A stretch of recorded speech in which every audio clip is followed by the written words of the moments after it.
I was working at a financial firm in New York City with a bunch of very smart people, and I had a brilliant boss I much admired. I went to my boss and told him I was going to start a company selling books on the internet.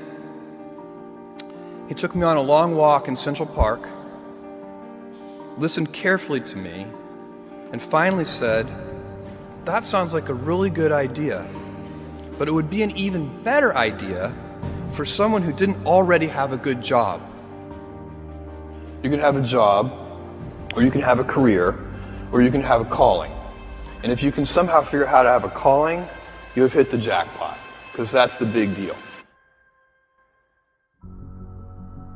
I met Jeff Bezos 25 years ago, and he told me, "Dave, I want you to invest in my company." "What are you doing?" "I'm gonna start a bookstore in my garage."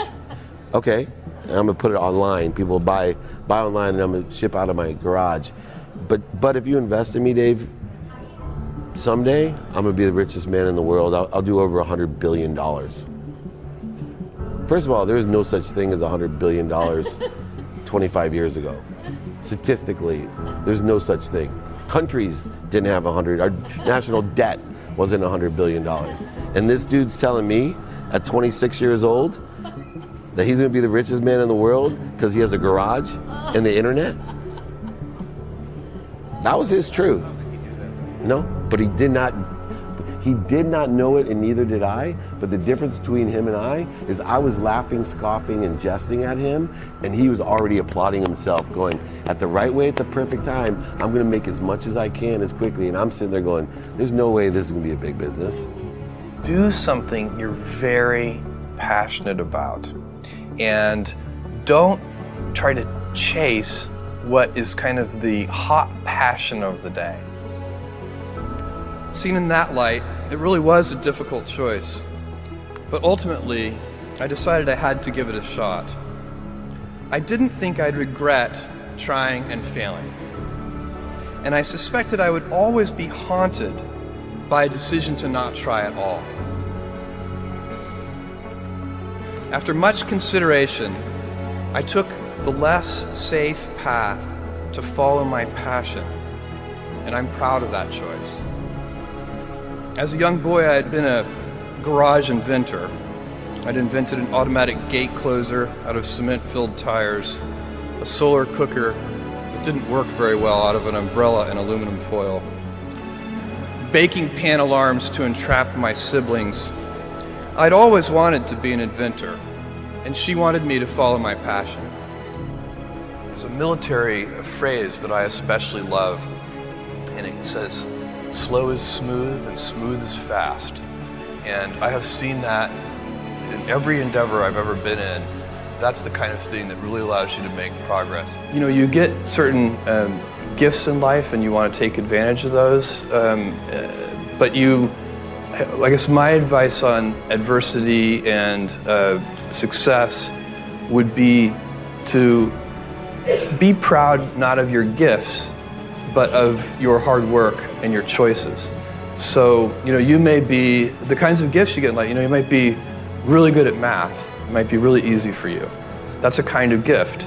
But practicing that math and taking it to the next step, that could be very challenging and hard, and take a lot of sweat. That's a choice. You can't really be proud of your gifts because they were given to you. You can be grateful for them and thankful for them. But your choices, you choose to work hard. You choose to do hard things. Those are choices that you can be proud of. You can choose. We all get to choose our life stories, and it's the choices that define us, not our gifts. Everybody in this room has many gifts. I have many gifts. You can never be proud of your gifts because they're gifts. They were given to you. You might be tall, or you might be really good at math, or you might be extremely beautiful or handsome, or there are many gifts, and you can only be proud really of your choices because those are the things that you are acting on. And one of the most important choices that each of us has, and you know this just as well as I do, is you can choose a life of ease and comfort, or you can choose a life of service and adventure. And when you're 80, which one of those things do you think you're going to be more proud of? You're going to be more proud of having chosen a life of service and adventure. There's never been a better time to be alive. I mean, it's just incredible the amount of inspiration that the world generates for me, and I think for a lot of people. It's insane, the amount of change and invention and opportunity. Your life, the life you author from scratch on your own, begins. How will you use your gifts? What choices will you make? Will inertia be your guide, or will you follow your passions? Will you follow dogma, or will you be original? Will you choose a life of ease, or a life of service and adventure?